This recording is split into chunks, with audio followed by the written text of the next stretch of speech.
नमस्कार प्रिय दर्शकों, एक बार फिर आपका स्वागत है हमारे YouTube चैनल प्राचीन ज्ञान सच्चा ज्ञान में। प्रिय दर्शकों, आज फिर नई वीडियो नई जानकारी लेके हम हाजिर हुए हैं। आज हम आपको सुनाने जा रहे हैं गौ माता की एक पावन और पवित्र कहानी। ये कहानी बड़ी पावन पवित्र है, इस कहानी को पूरा सुने। इस कहानी में गौ माता ने ऐसी 17 बातें बताई हैं जिन पर लोगों को हमेशा अमल करना चाहिए। और ये 17 बातें ऐसी हैं जो हर इंसान के जीवन में घटित होती रहती हैं। इस सृष्टि में ऐसा कोई व्यक्ति नहीं होगा जिसके जीवन में ये 17 बातें कभी घटित ना हो। प्रिय दर्शकों, ऐसा कोई व्यक्ति नहीं है, ऐसा कोई व्यक्ति नहीं बचा हुआ है जिस पर ये 17 बातें कभी घटित ना हुई हो। प्रिय दर्शकों, ये 17 बातें बड़ी अनमोल बातें हैं। गौ माता ने जन कल्याण हेतु ये 17 बातें बताई हैं। प्रिय दर्शकों, गाय को गौ माता यूं ही नहीं कहा जाता है। गौ माता में 33 कोटि देवी देवताओं का निवास होता है। गौ माता की जो उत्पत्ति है ये समुद्र मंथन के द्वारा हुई है। जब देवताओं ने और असुरों ने मिलकर समुद्र मंथन किया श्री हरि विष्णु की कृपा से, तब 14 रत्न प्राप्त हुए। 14 रत्न निकले, उनमें से एक रत्न गौ माता है। गौ माता की गिनती रत्नों में आती है। इससे पहले जो लोग हमसे नए जुड़े हैं वो हमारे चैनल को सब्सक्राइब करें, बेल आइकन ऑन करें, अच्छे अच्छे कमेंट किया करें ताकि हर आने वाली वीडियो का नोटिफिकेशन सबसे पहले आपको मिले और आप उसका फायदा उठा सकें। शुरू करते हैं प्रिय दर्शकों आज की ये प्यारी सी कहानी, ये प्यारा सा वीडियो। प्रिय दर्शकों, प्राचीन काल समय में एक कश्यप नाम का एक ऋषि रहता था। उसके आश्रम पे एक कपिला गौ माता रहती थी। वो गौ माता इतनी पावन और पवित्र थी कि कश्यप ऋषि भी गंदे हाथों से गौ माता को कभी नहीं छूते थे। कश्यप ऋषि का आश्रम जंगलों के बीच में था। चारों ओर इधर उधर राक्षस घूमते रहते थे। अब कश्यप ऋषि गौ माता की सुरक्षा करने में असमर्थ था। राक्षस लोग ये चाहते थे कि वो गौ माता को खुद लेके जाएं। कपिला गौ माता के लिए राक्षस लोग चारों तरफ मंडराते रहते थे। राक्षसों के दुख से कश्यप ऋषि काफी दुखी हो चुका था और वो ये चाहता था कि इनसे किसी भी तरह छुटकारा मिले। कश्यप ऋषि अपनी जितनी ताकत थी, जितना यत्न था, वो सब कुछ करता, लेकिन फिर भी राक्षस जो लोग थे अपनी हरकतों से बाज नहीं आते थे। वो कश्यप ऋषि को और कपिला गौ माता को तकलीफ पहुंचाने में कोई कसर नहीं छोड़ते थे। कपिला गौ माता को लेकर और राक्षसों में और कश्यप ऋषि में आए दिन युद्ध होता रहता था। आए दिन लड़ाई झगड़े होते रहते थे। एक दिन कश्यप ऋषि गौ माता को राक्षसों से छुपाने के कारण अपने आश्रम में अंदर बांध देता है और आश्रम के अंदर ही चारा पानी करने लगता है। प्रिय दर्शकों, इसी तरह से कश्यप ऋषि काफी दिन निकाल देता है। अब राक्षस लोग परेशान हो जाते हैं कि गौ माता गई तो गई कहां। उनको कहीं गौ माता दिखाई नहीं दे रही थी। अब वो चारों तरफ घूमने लगते हैं, चारों तरफ मंडराते हैं, लेकिन फिर भी उनको गौ माता नजर नहीं आती है। एक दिन कश्यप ऋषि गौ माता का दूध निकालने के बाद अपनी कुटिया की तरफ दूध लेके जा रहे थे। तभी एक राक्षस की नजर कश्यप ऋषि पे पड़ जाती है और वो देखता है कि कश्यप ऋषि गौ माता का दूध निकाल करके और अपनी कुटिया की तरफ जा रहा है। तभी वो राक्षस कश्यप ऋषि से झपट्टा मारकर और दूध का पात्र अपने हाथों में ले लेता है और कश्यप ऋषि से कहता है कि ये दूध का पात्र अब तुम्हें कभी नहीं मिलेगा। यदि तुम कपिला गाय को यदि हमें नहीं लौटाते हो तो ये दूध का पात्र हम तुम्हें कभी नहीं देंगे। अब कश्यप ऋषि उस राक्षस का पीछा करते हैं दूध का पात्र को वापस लेने के लिए। आगे आगे राक्षस जाता है और पीछे पीछे कश्यप ऋषि दौड़ते हैं। दोनों दौड़ते हुए काफी दूर तक चले जाते हैं, लेकिन वो राक्षस कश्यप ऋषि के हाथ नहीं आता। अंत में परेशान होकर कश्यप ऋषि वापस अपने आश्रम को आ जाते हैं और देवादिदेव महादेव की घनघोर तपस्या करने पे बैठ जाते हैं। प्रिय दर्शकों, उसके बाद कश्यप ऋषि ने गौ माता का दूध निकालना भी बंद कर दिया था।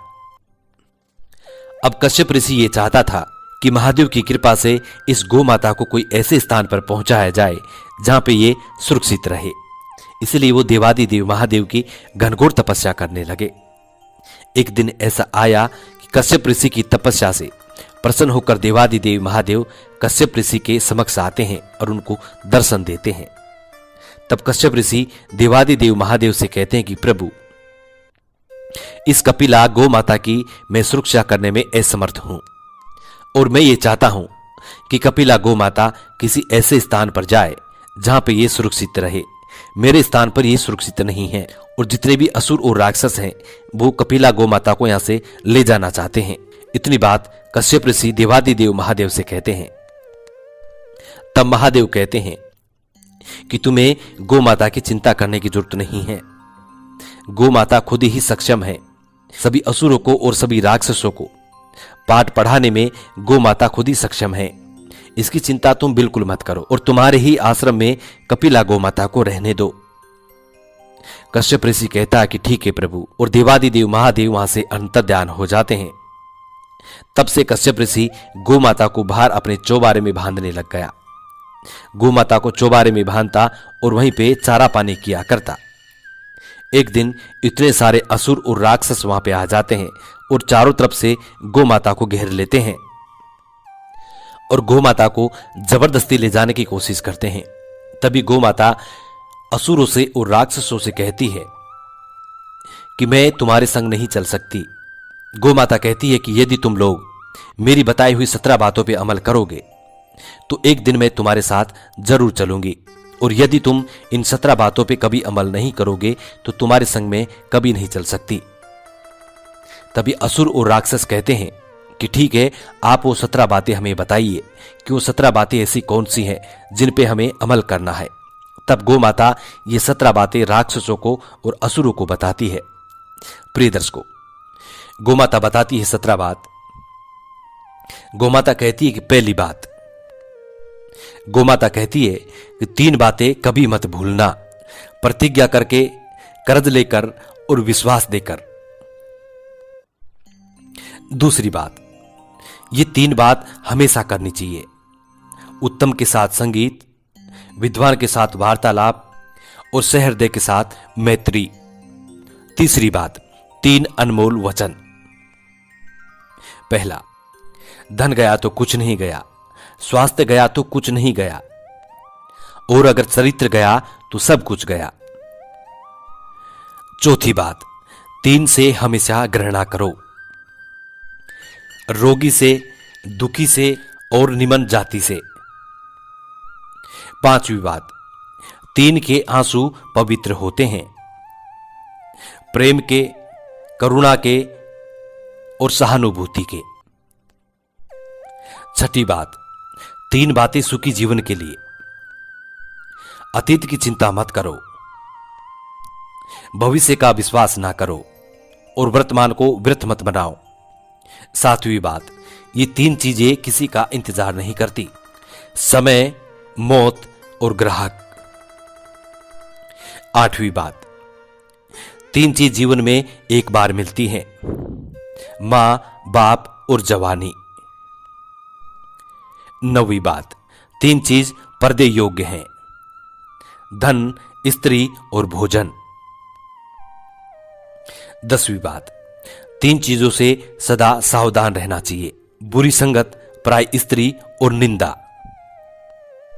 11वीं बात, 3 चीजों से मन लगाने से उन्नति मिलती है, ईश्वर, परिश्रम और विद्या। 12वीं बात, 3 चीजों को कभी छोटी ना समझे, बीमारी, कर्जा और शत्रु। 13वीं बात, 3 चीजों को हमेशा वश में रखें, मन, काम और लोभ। 14 नंबर बात, 3 चीजों को निकालने पर वापिस नहीं आती, तीर कमान से, बात जुबान से और प्राण शरीर से। 15वीं बात, 3 चीज कमजोर बनाती है, बदचलनी, क्रोध और लालच। 16 नंबर बात, 3 चीज कोई चुरा नहीं सकता, अकल, चरित्र और हुनर। आखिरी और 17 नंबर बात, 3 व्यक्ति वक्त पर पहचाने जाते हैं, स्त्री, भाई और दोस्त। प्रिय दर्शकों, गोमाता ये 17 3 काम की बात बताती हैं और गोमाता कहती हैं कि यदि तुम लोग इन 17 बातों पर अमल करते हो तो मैं स्वयं तुम्हारे पास आऊंगी। लेकिन सभी असुर और सभी राक्षस इनकार कर देते हैं, कहते हैं कि यह हमसे होने वाला नहीं है, इसको हम कभी नहीं कर सकते। फिर गोमाता कहती है कि जो लोग इनका पालन करता है मैं उसी के पास रहती हूं, और जब तक तुम लोग इनका पालन नहीं करोगे मैं किसी के पास नहीं जाऊंगी। प्रिय दर्शकों, गोमाता की इतनी बात सुनने के बाद सभी राक्षस और सभी असुर वहां से वापस लौट जाते हैं और गोमाता को उसके बाद कभी कोई हानि नहीं पहुंचाते हैं। प्रिय दर्शकों, ये थी गोमाता की कुछ 17 अनमोल बातें। इनको हमेशा अपने जीवन में याद रखिएगा और इस पे जरूर अमल कीजिएगा। हम उम्मीद करते हैं कि आज की ये कहानी आपको जरूर पसंद आई होगी और इस कहानी से आप ढेर सारी प्रेरणाएं लेंगे। जी नमस्कार, धन्यवाद।